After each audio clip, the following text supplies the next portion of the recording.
obviously, when we left on Wednesday, went straight to the airport, like I said, and all of a sudden I see this whole hullabaloo between Sean Strickland and our very own Alex K. Lee. Became a huge, huge thing, and you've probably seen the clips online, and it was pretty intense. And I've been working with Alex for quite some time, prior to ESPN, of course, and then since coming back to MMA fighting, and would have to say that he is one of my favorite colleagues that I've ever had, no matter where I've ever worked. And so I felt, in that moment, trying to be a good teammate and a good person and a good friend, that I wanted to, just share some support for Alex, because I thought some of the things that were said about him were just a little bit too intense and a little bit mean and uncalled for. And so I did that. So I put the tweets out there, which then, of course, upset a lot of people. And, there's a lot of people who love to be anonymous, and those are usually the most vocal of the bunch, and they're also probably the most vile of the bunch. And there's a common thread there between how anonymous they are and how vile they are, and that's okay. And that's something that you have to come to learn and expect when you're dealing with social media and the internet, and when you're in the public eye. But I felt that it was important to, and something that I wanted to do, not because I had some sort of ulterior motive, just back my guy, because I feel like that's the right thing to do. I even said, because there was some good discourse. I love this type of stuff, because the main retort was that time and place, right? That wasn't the right time. That wasn't the right place. The word that was used by some was that he was baited into saying something. And I enjoy those conversations. I love journalism. I love talking about this sort of thing. And so I felt like, all right, like if we can have a good discussion about this, I think it's actually a really fascinating discussion. And what I said to one guy was, I accept the time and place discussion, argument, if you will, or retort. And I said to him, in that moment, like at a UFC scrum with Sean Strickland up there, am I, Ariel Helwani, asking him that question? I don't think I'm asking him that question. That doesn't mean it was the wrong question to ask, because there's a bunch of stuff that people ask that I wouldn't ask. And guess what? There's a bunch of stuff that I asked that a lot of good journalists wouldn't ask. So I'm just saying, in that moment, if I'm getting 2 or 3 questions with Sean, I'm not getting him one-on-one in a setting where you can go back and forth. It's a public setting where you can only really ask like 2 or 1 follow-up maybe. I'm probably not asking that question, but I don't think it was an unfair question. And I also think the idea that he was baiting him is completely ludicrous, and I'll explain why. Number one, he's asking him a question about something that he said. So he just wanted to know, do you still feel this way? Baiting someone is you're trying to twist their words, you're trying to catch them, you're trying to trip them up. It was just a simple, like, you said this, do you still believe this way? That to me isn't baiting. That's just asking if, all right, you've changed as a person, you've evolved, you've talked to us about the evolution of your personality, your experiences, what you've been through. He talked to us about once, believing in neo-Nazism and all that. So I think that that's a very fair question. And then you can say, all right, well, we're here to promote a fight. We're 3 or 4 days before a fight. Is this the time and place to ask such a question? And then I would say, like, yeah, that's a very fair discussion to have. Is it the time and place? Now, we know in fighting, and especially with those, if you want the interviews, if you want the media availabilities to be a little more fun and not formulaic, you try to, ask offbeat things. But yes, I would accept that maybe in that moment, 3 days before the fight, speaking about those topics maybe isn't the time and place. Again, I don't think it was wrong, but maybe not something that I would ask. That being said, to anyone who says that Sean was caught off guard, or Sean was baited, or that it was unfair, or that it was out of bounds, just look at the t-shirt that he was wearing. You show up to a media availability as Sean Strickland, UFC champion, wearing that t-shirt, you're asking for questions that are non-fight related. In fact, I think he relishes the non-fight related questions because it allows him to be on the front foot and kind of turn the tables and then start, waxing poetic about other things. You show up with a t-shirt that literally starts talking about women in the kitchen and a gun in your hand, you are asking for non-fight related questions, in my opinion. So I don't think there was any baiting going on. If you're showing up with a, tap out shirt, if you're showing up with a UFC Venom shirt and hey, I'm just here to talk about fights, and you start asking about that, then yeah. But we know that's not Sean Strickland. We know that that's not really what he wants to talk about, and he is showing up with a t-shirt that is inviting that sort of thing. And so what I don't understand why he got so mad was he still believes what he believes, great. What was the issue? The fact that he was bringing up something that he said 2 years ago, the fact that he was asking him a question about something that doesn't pertain to fighting when he's 3 or 4 days before the fight. Like, what exactly was the issue? What was the problem? All he could have said was like, yeah, I still believe this, and I feel like everyone would have just went on their merry way. But it got like so intense afterwards that I feel like it was used as an opportunity to stick it to the woke media, stick it to everyone. And some people got really fired up over this. Some people got really mad over it. And it's usually the people who are crying about, the media trying to cancel others, who are then trying to instill those same kinds of restrictions and beliefs on the media, right? Oh, let's stick it to the media. Let's cancel the media now. And I don't think Alex was I personally don't think he was trying to cancel Sean or get him in trouble or anything like that. I think he really just wanted to know, okay, do you still believe this? And perhaps if so, why? And then we can move on. But this was kind of used as this weapon to show the rest of the world, like, look what they're trying to do to Sean Strickland in Canada, which a lot of people kind of fell for. And a lot of people kind of got, either worked up in a really big way, one way or the other. And what I would say to those people, and I would say this to the media, and I would say this to anyone who is looking to MMA fighters, to cage fighters, to the Sean Stricklands of the world, to anyone, to Conor McGregor, to anyone on the roster, if you are looking to these people to be some sort of moral compass, to be your shining light, your guiding light as to what is wrong and what is right and what is good and what is bad in society, in life, in politics, you're wasting your time. Why? Why? I would say this to my fellow media members. Why are you looking to Sean Strickland as some kind of moral compass? Why do you care what he thinks about any of this stuff when you could say you already know how he feels about this? He's made his feelings and beliefs quite clear. If you want to say, like, I want to know more, I want to dig more, sure. But I would say myself, the reason why I don't want to talk to him about this, the reason why I don't want to have Bryce Mitchell on to talk about this, the reason why I don't want to have Sean Strickland to talk about this, or any of these people, why I try to stay away from all this stuff, why I wanted to have Colby Covington on the show back at ESPN when they would tell me not to have him on and not talk to him about politics, is because I don't care. It doesn't bother me. It doesn't offend me. I would prefer to just speak about your personality, your feelings, your thoughts, your career, your trajectory, all that stuff. And if the other stuff kind of plays into it, great. But I'm not looking to you as some sort of moral compass. And I won't be upset when I find out that you don't believe what I believe in, because I don't view you as this sort of North Star, as this guiding light. I don't see why. Like, I saw Mike Ryan of the Lebitard Show, who I like very much, getting all worked up about this and saying the UFC must do this and the UFC must do that and ESPN must do this. And like, why? They've already shown us who they are. They already shown us how they deal with these things. You think this is going to change? You think Sean Strickland's going to get removed from the fight? You think he's going to get canceled from the fight? You think ESPN is going to take the pay-per-view off air? You think the UFC is going to? No. What are you getting all worked up about this? They've already told, none of this is a surprise.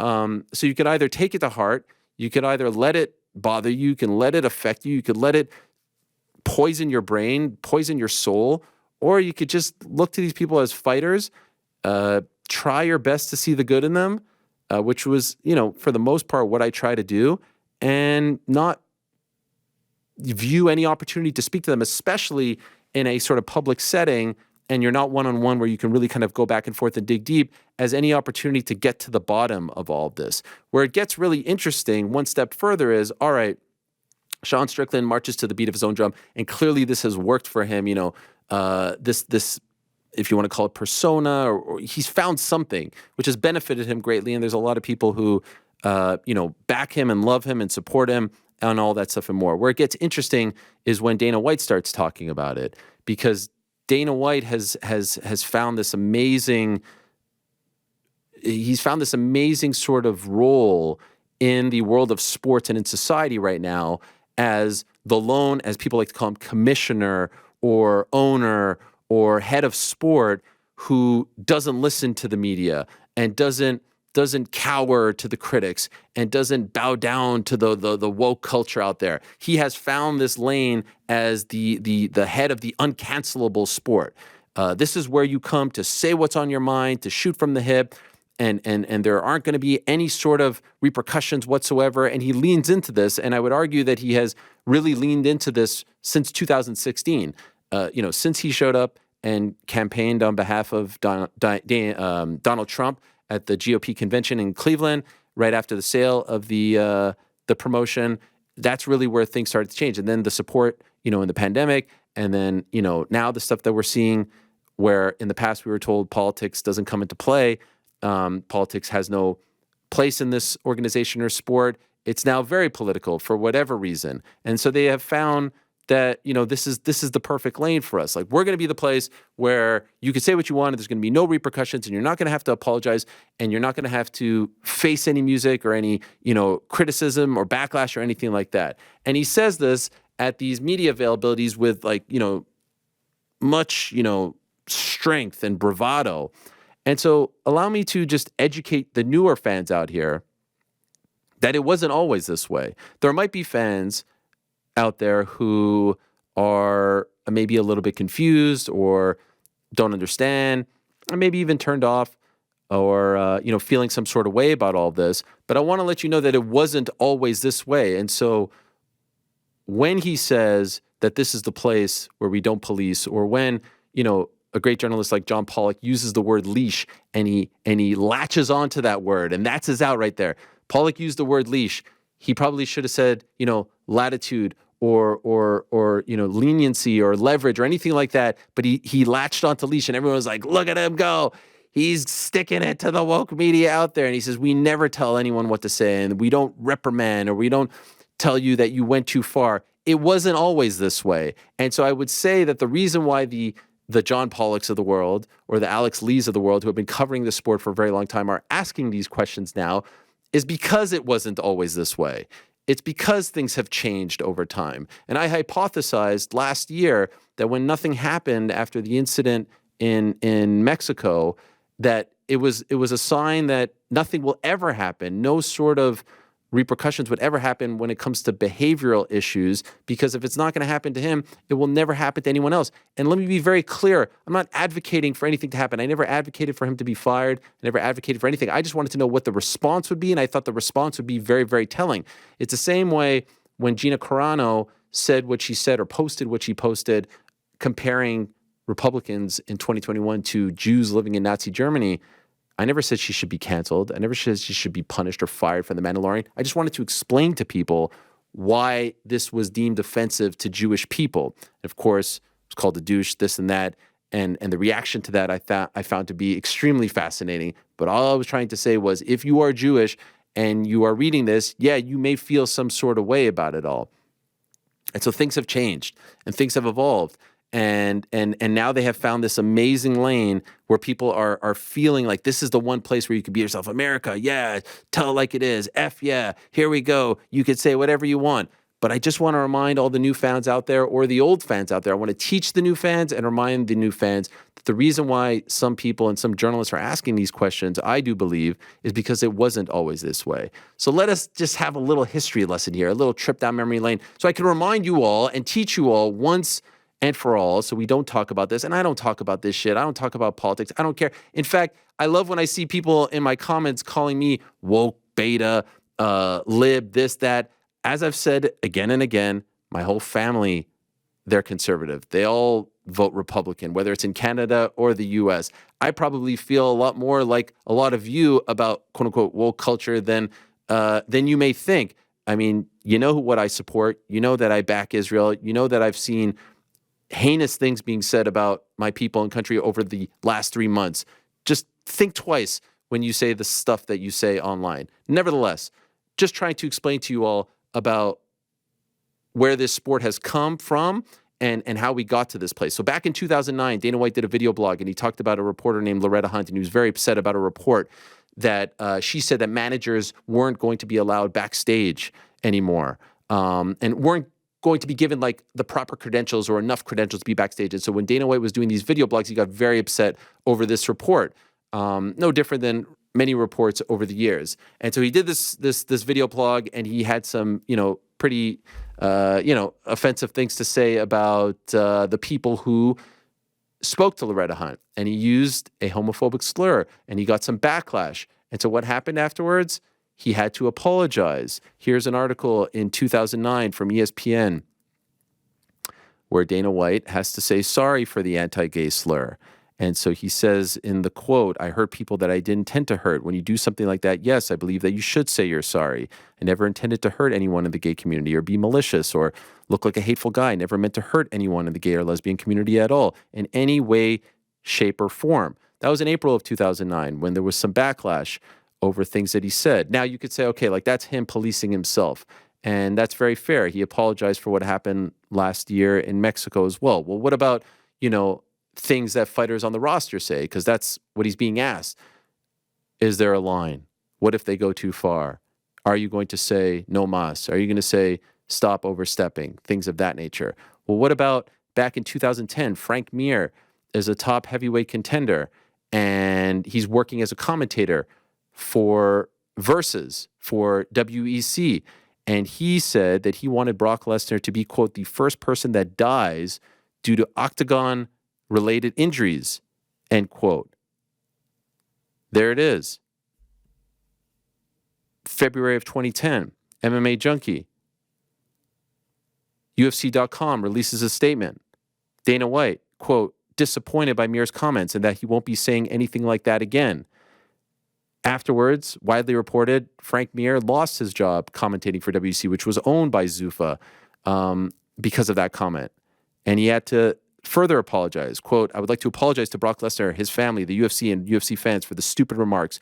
I respect Brock and all the other fighters in the sport of mixed martial arts. I'm sorry that I stepped out of line." All he said was that he wanted to kill Brock Lesnar. I mean, you hear that almost every week now. No big deal. Dana White, quote, "He's been talked to. He regrets what he said. He won't be saying anything like that again." All right. So that was interesting. I remember hearing about that and being like, does the punishment fit the crime? Like, he's just building a fight. They have a history. They have beef. What's the big deal? Well, November of 2011, Forrest Griffin, who at the time is, a light heavyweight contender. He tweets something on his account, on his Twitter account. Here it is. The quote was, "Rape is the new missionary." UFC President Dana White was quick to defend Griffin, insisting that his comments were completely misunderstood and that his tweet wasn't a joke. Griffin went to the Rape Crisis Center to meet with Executive Director Hannah Brooke after touring the facilities and making a donation. The best-selling author formally apologized for his comment. And there's a quote from ABC News here, a statement from ABC News. This is November of 2011. For just a tweet, nothing else. Shortly thereafter, December of 2011, Miguel Torres, top contender in the bantamweight division, fired for a joke that he tweeted. At least he thought it was a joke. Apparently he was quoting the show It's Always Sunny in Philadelphia. And the quote was, "If a rape van was called a surprise van, more women wouldn't mind going for rides in them." He got fired. He got fired from the UFC for that tweet. I remember interviewing Dana White about it, and he explained why. And then he got his job back eventually. But the quote from Dana White at the time, "There's no explanation for that. There's absolutely nothing I could do to make any sense of that. And the fact that he even thinks that it's funny or it's a joke, it disturbs me and bothers me. Again, you're dealing with a guy who's a smart guy that owns his own business, that's been one of the top fighters in the world, and I cut him today. He's no longer with the UFC." Why am I trying to show this? All I'm trying to say was not good, bad, or indifferent, not right, wrong, or down the middle, that there was a time where there were repercussions, where the UFC wasn't the wild, wild west, where you couldn't just say anything, where there was a code of conduct policy. That's all I'm trying to explain here to you guys. You decide what you like better. You decide you like this. You decide you like that. This era, that era. And maybe there's a lot of you who don't like the era that I'm talking about, and you like this much better. But it wasn't always this way, and that's the point that I'm trying to make. When he says it's always been like that here, it hasn't always been like that here. In fact, it once included our show. We were once caught in a bit of a firestorm when Matt Mitrione used to come on the show for his Mitrione Minute. And this is back in 2013. He said something about Fallon Fox. He called Fallon Fox a transgender fighter, quote, lying, sick, sociopathic, disgusting freak. He said that on this show. Shortly thereafter, the UFC posted this statement. The UFC was appalled by the transphobic comments made by heavyweight Matt Mitrione. Today, in an interview on the MMA Hour, the organization finds Mitrione's comments offensive and wholly unacceptable, and as a direct result of this significant breach of the UFC's code of conduct, Mr. Mitrione's UFC contract has been suspended, and the incident is being investigated. The UFC is a friend and ally of the LGBT community and expects and requires all 450 of its athletes to treat others with dignity and respect. 2013 continues. May of 2013, Nate Diaz tweets a homophobic slur about Brian Caraway. Dana White telling the media that Nate Diaz could be cut from the UFC for this tweet. Nate Diaz could be cut from the UFC. And later on, the UFC suspended Nate Diaz following the tweet. You see it right over there. May of 2013. Quote, we are very disappointed by Nate Diaz's comments, which are in no way reflective of our organization. Nate is currently suspended pending internal investigation. We will provide further comment once the matter has been decided. Again, actions, repercussions. This hasn't always been the way it is.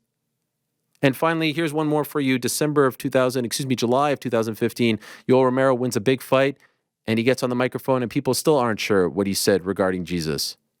But what did Dana White say? Don't even go there. You just won the biggest fight of your career. He said it to me at the Reebok launch. America doesn't want to hear your thoughts on Jesus. Keep that stuff at home. Religion, politics, all that stuff. When you're out here fighting, you're being interviewed, they want to hear about the fight. It's awesome you love Jesus all you want. You just don't have to do it publicly. So do you understand what I'm saying? And let this be known as well. Dana White is the CEO of the UFC, but not everyone in the UFC feels this way. And again, if you feel comfortable with this, God bless. It is America. I believe there is a difference between free speech and hate speech, and I believe that sometimes people mush those two together. But I do know for a fact that members of the UFC apologized for those comments on Wednesday to AK Lee, and I do know for a fact that members of the UFC went and spoke to Sean Strickland's team about this. Didn't reprimand him, didn't say you're going to be punished, didn't say, but they'll be like, yo. And look at the rest of the week. It didn't really go there, right? And I don't think that's a coincidence. So he can sit there so that, certain people retweet him and post a video and say, look what he's doing. Look who he's fighting for. Look what he believes in. Look what he's always believed in. But the truth is that always hasn't been the case. And the truth is that doesn't reflect the entire organization. It just doesn't. And so I hope people understand that.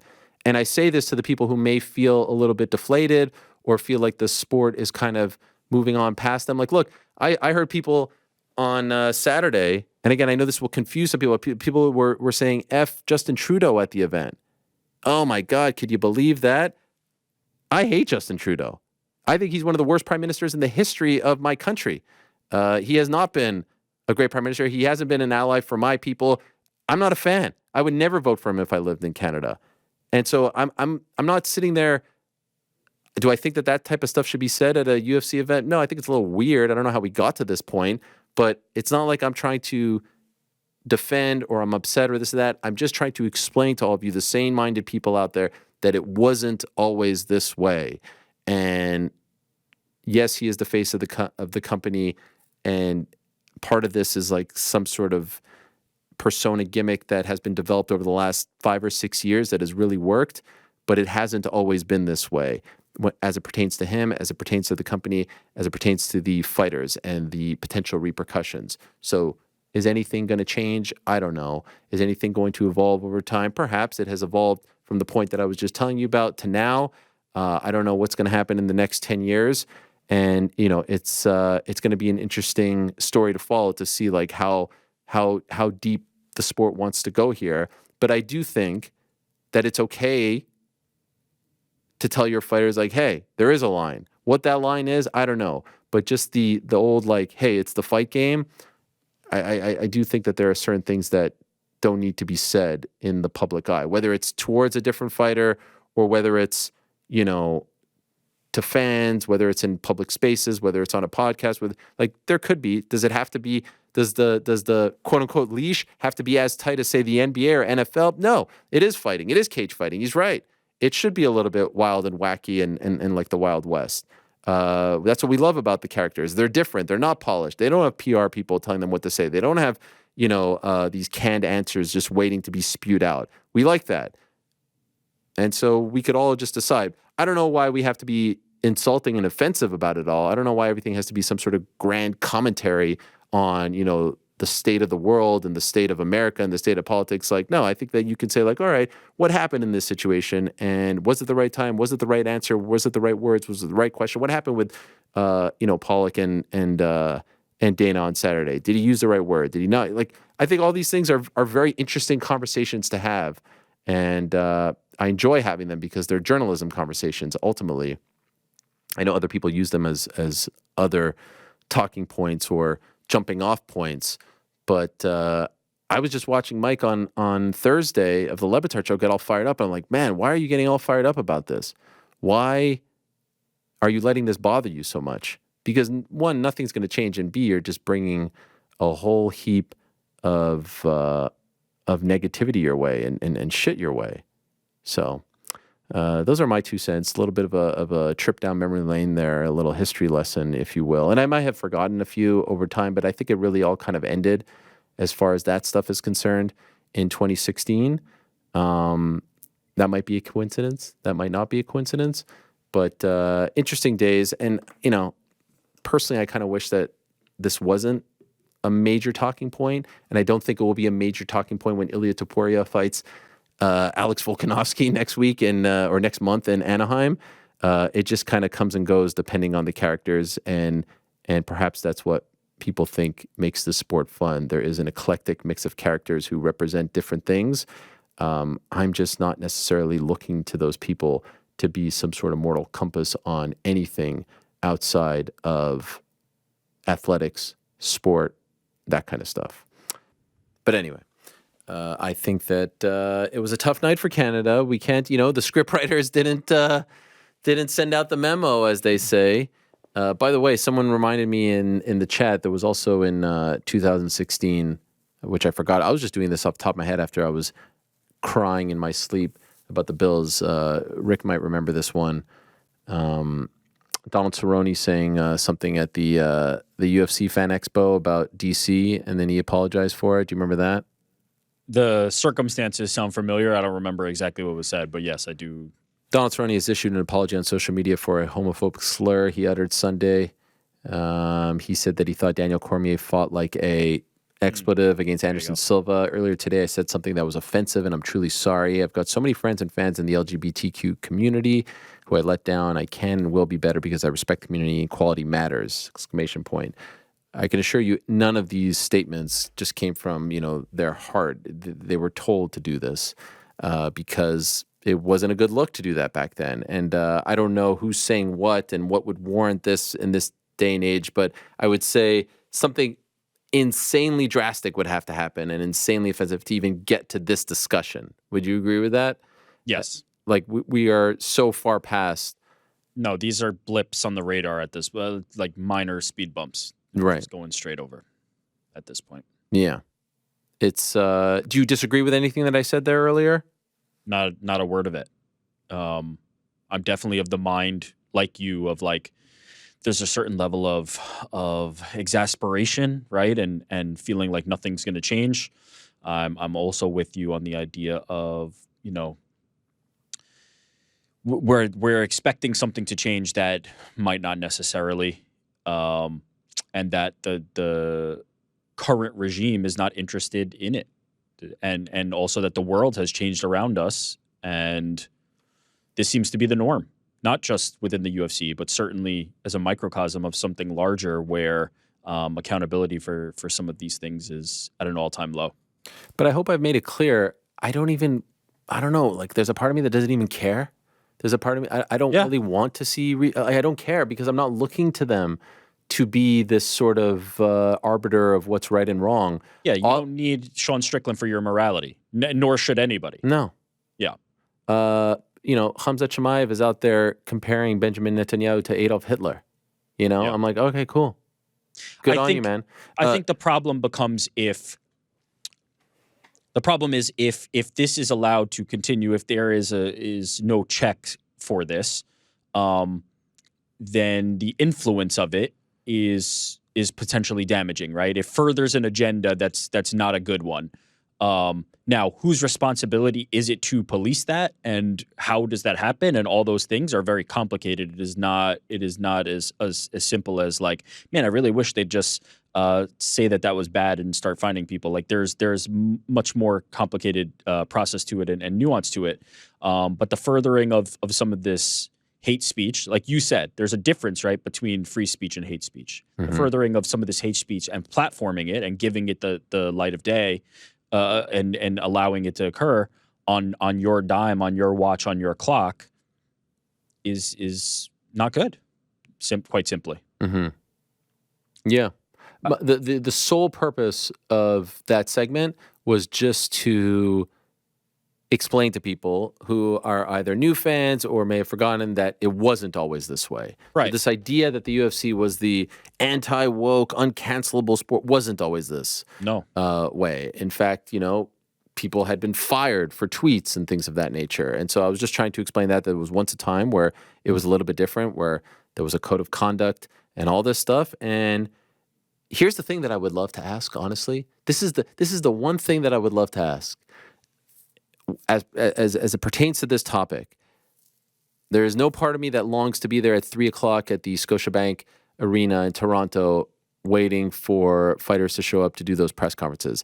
It is not the most fun gig. But if I was in that situation, the one question I would ask Dana White is, what changed? Not what's the line or how do you feel or this or that, the leash. What changed? Because there was once a time where you did this. And I would be fascinated to know. Maybe he says, you know what, I regret firing Miguel Torres, or I regret punishing Frank Mir, or I regret making Forrest Griffin post that apology, or Donald Cerrone post that apology. Maybe that's it. And that's fair. I regret it, and this is the way I want to run my company. God bless. But I feel like the question to ask is, what has changed? Given all these examples that I did, what has changed from the statement after Yoel Romero, we don't care about your politics, we don't care about your religion, we don't care about your thoughts on X, Y, and Z. What has changed? That's it. What's the difference? And that, to me, I think is the only question to ask here. Agreed. That is the pertinent question. That is the interesting question, because it's clearly drastically different. Right. There's no other way to look at it. Like something has changed, and I have my own thoughts and speculation on what that could possibly be. A few different things. And Do you want to say them, or? I mean, certainly I believe that the climate, the political climate, has lent itself to this, right? So I think that's an obvious analog for this. Mm-hmm. But beyond that, I also think the UFC needed a sheen of legitimacy and professionalism and class that it no longer needs. The UFC is a machine and a monster that no longer needs to have USADA, right? They literally look at this situation with USADA. They needed USADA at that time. They needed people to feel like it was being regulated. This TRT craze was running rampant, and they needed to stamp down on it. People are saying things that can't be said, and we have corporate sponsors that needed to be stamped down on. I don't think that we're in that environment anymore. I think the UFC is too powerful and too big and a runaway train that no longer needs that. And Dana White can say to a Peloton, F you guys. He can say, like, there are no repercussions for this anymore. The giant is too big. And so I don't think that the UFC is in a position where they need to worry about those things. And clearly, ESPN is the broadcast partner of the UFC. If they had an issue with this, they could have voiced that or made a comment or done anything toward it. They did not. So that tells me that the UFC isn't obligated or required at this point to be concerned about what the repercussions are, because there aren't repercussions. So why change anything? What is to be changed if there are no repercussions? Thanks for watching. We appreciate it very much. Hey, if you like this video, give us the old thumbs up. Subscribe as well. You could get many more of these videos on the channel, so please do that. We would love you forever if you did so.